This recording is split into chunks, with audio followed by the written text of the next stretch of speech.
gawin. So, like po, and then comment below, and then flour, meron tayong breadcrumb, gutom na sila. So, ito ay mga pangmadalian. At, yan. Mas gusto ko kasi marami, parang mas malasa. And then, ilalagay natin ito, iro-roll natin. Ay, lang yun talaga yung binili ko. Pero karami, depende sa inyo kung ilan.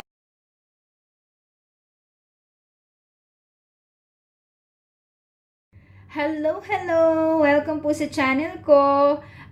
This time naman po, gusto ko po mag-present sa inyo ng isang recipe at gusto kong ituro kung paano ko siya ginagawa. Bali, ngayon po ay gagawin natin ang chicken cordon bleu. Ito po yung medyo na-research kong gawin. So, nag-prepare na ako. Nabubulol. Nag-prepare na ako. Ayan. Nag-prepare na ako ng ibang ingredients. So, ipapakita ko po sa inyo. And then, kung magugustuhan nyo po, paki-like po. And then, comment below. And then, subscribe to my channel po. Thank you!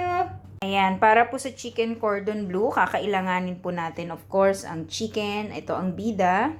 Meron tayong ham, meron tayong egg, meron tayong butter, meron tayong cheese, meron tayong flour, meron tayong breadcrumbs, salt, pepper, ebap, and then toothpick. Kailangan po natin siya para mailak po natin yung ating chicken pag niroll na natin siya mamaya. So, ayun po. Ito po, ginawa ko na yung chicken. Ganyan na siya. Dapat pipit-pitin pa siya. Kaya lang, medyo nagmamadali na ako. So, kailangan ko nang gawin siya. Kasi, medyo nagugutom na sila. So, ito ay mga pangmadalian lang ngayon na gagawin ko. So, ito guys, ngayon, lalagyan natin ng asin at paminta. Kailangan natin siyang timplahan. Konti lang.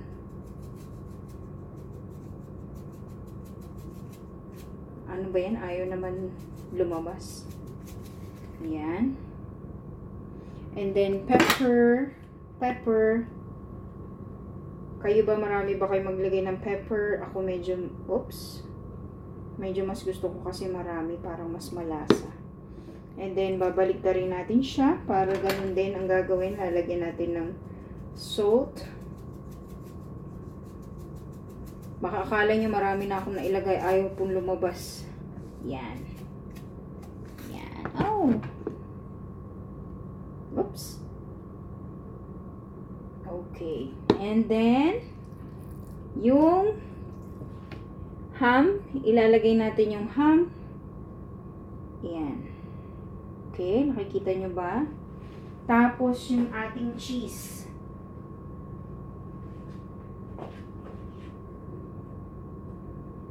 Ito, yung ating cheese. Yan.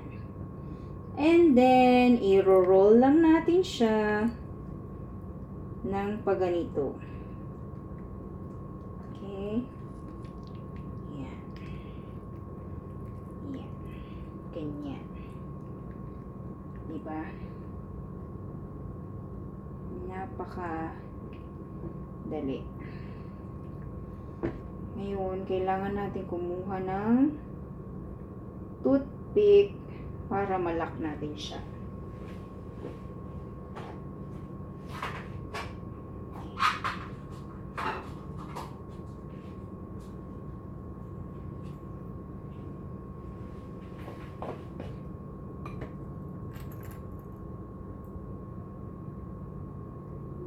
Kailangan i-secure natin siya kasi mamaya ipa-fry natin siya.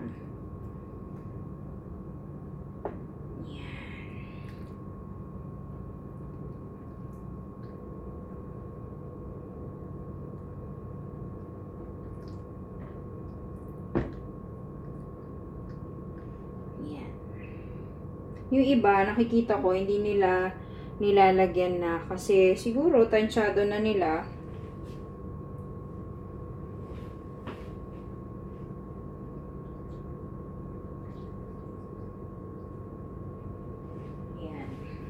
Tapos ito, uulitin lang natin yon hanggang sa matapos nyo yung layering nyo kung marami kayong ginawa. Yan. Timplahan natin ng asin. Oops. Marami po talaga ako maglagay ng pepper. Gusto ko yung bumabahing ako.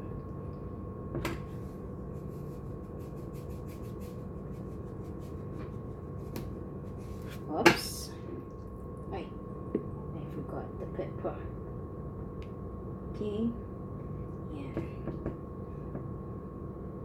And then, again, ang ating ham. Yan. Kailangan ng ham. And then, ang cheese. Ang problema. Cheese.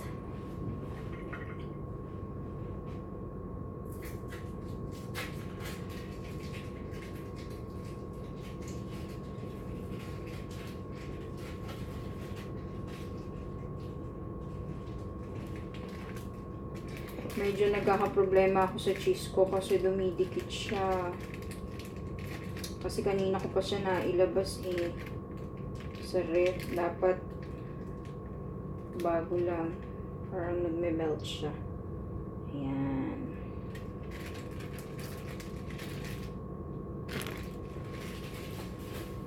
Okay. Parang gusto kong dagdagan ng cheese. Parang bitin ako sa cheese. Kuha pa ako ng isa. Bitin ako.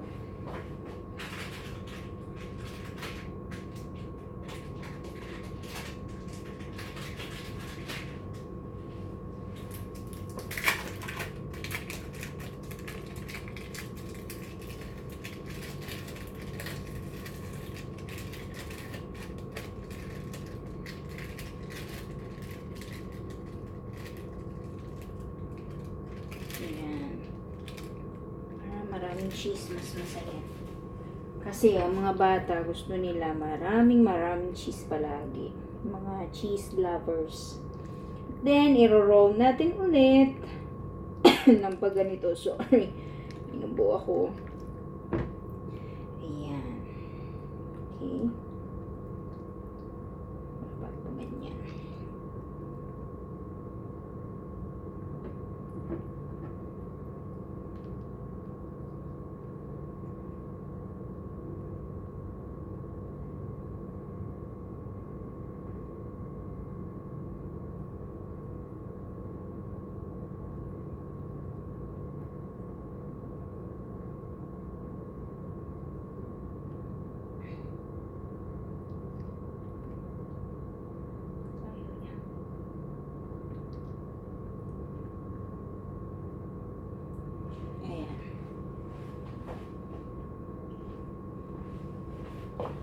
And then, ang last piece natin.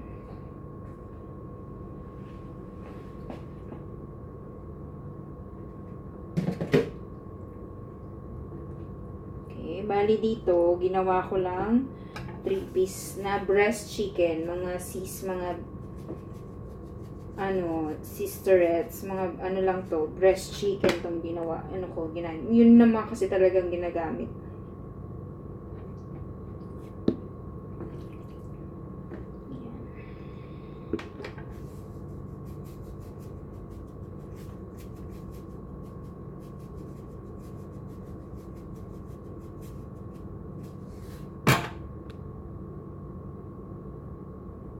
Ayaw nilang lumabas. Yan. And then again, the ham. Ayan. Yung ham. Parang gusto ko na naman lagyan ng isa pang ham.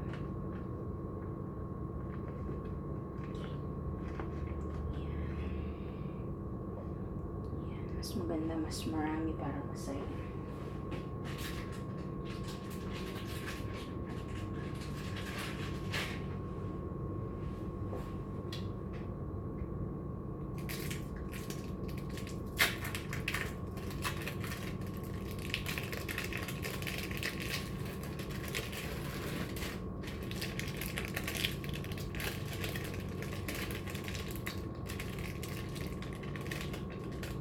Oops.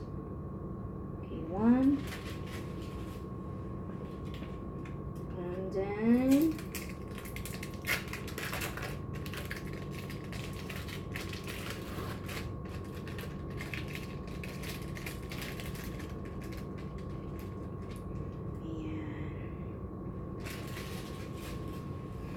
okay. So, i-roll natin siya. Dito tayo, no, kasi mas malaki tong isa. Ayan.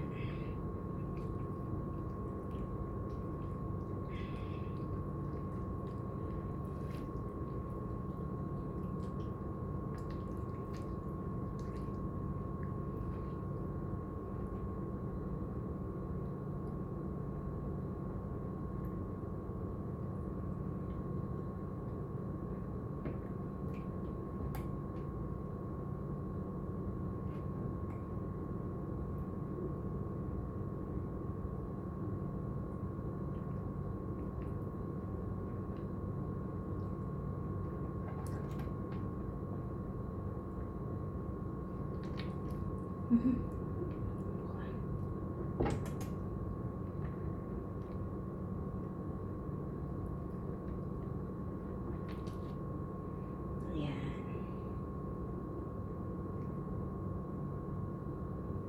Okay.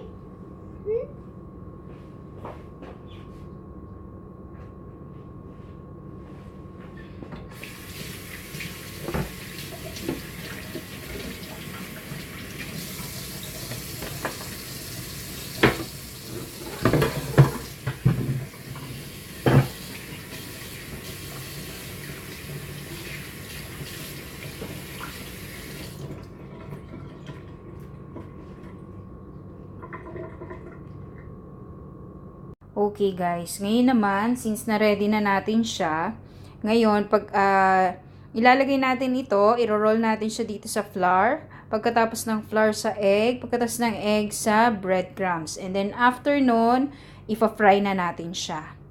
Okay? Ayan, so ito na po yung pagkatapos nating ma-roll, muntik pa akong